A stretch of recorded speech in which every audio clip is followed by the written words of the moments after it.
नमस्कार दोस्तों, आज मैं आपको एक ऐसी सच्ची भक्ति कहानी सुनाने जा रही हूँ जो दिल को छू जाती है, आंखें भर देती है और शिवजी की शक्ति पर यकीन और गहरा कर देती है। एक परिवार, एक बूढ़े पिता, एक भूल और महादेव का अद्भुत चमत्कार। तो आइए शुरू करते हैं आज की कथा। मंदिर का अंतिम दीपक।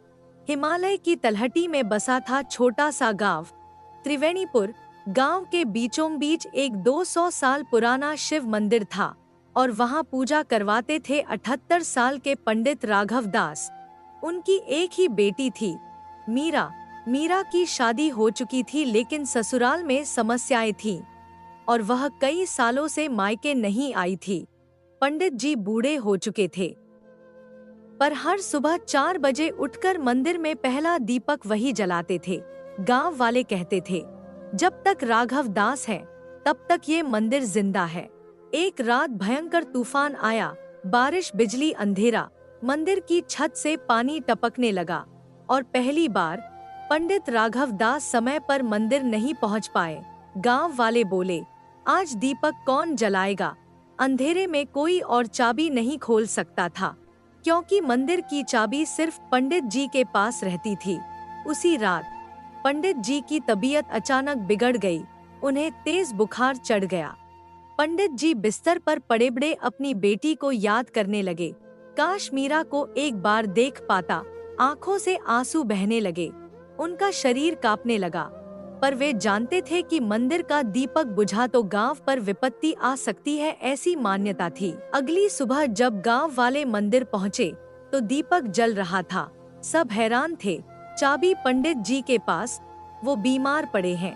फिर दीपक किसने जलाया? लोगों में चर्चा होने लगी। क्या शिवजी ने खुद दीपक जलाया? पंडित जी को भी जब यह पता चला, वे रो पड़े। हे भोलेनाथ, ये आपका आशीर्वाद है।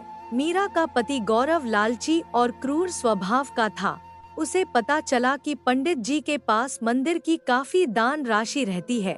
वह मीरा को मायके भेजने की योजना बनाता है ताकि मंदिर की जमा राशि हाथ लग सके। गौरव मीरा को कहता है, तुम्हारे पिता बीमार हैं, जाओ देख आओ। मीरा मासूम थी, वह रोती हुई अपने पिता के पास चली आती है। बहुत सालों बाद जब मीरा ने अपने बूढ़े पिता को देखा, यह दृश्य दिल तोड़ देने वाला था। पंडित जी ने धीमी आवाज में कहा, मीरा, मुझे लगा अब मैं तुम्हें देख नहीं पाऊंगा।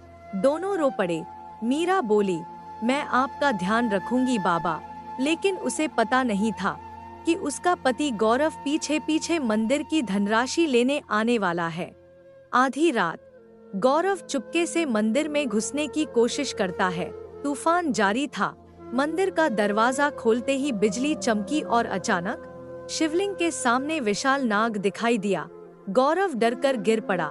नाग ने फुफकारा और तभी मंदिर के अंदर दीपक तेज लौ से जलने लगा। गौरव बेहोश हो गया। अगली सुबह गांव वालों ने गौरव को मंदिर में गिरा देखा। वह कांप रहा था, बोल नहीं पा रहा था।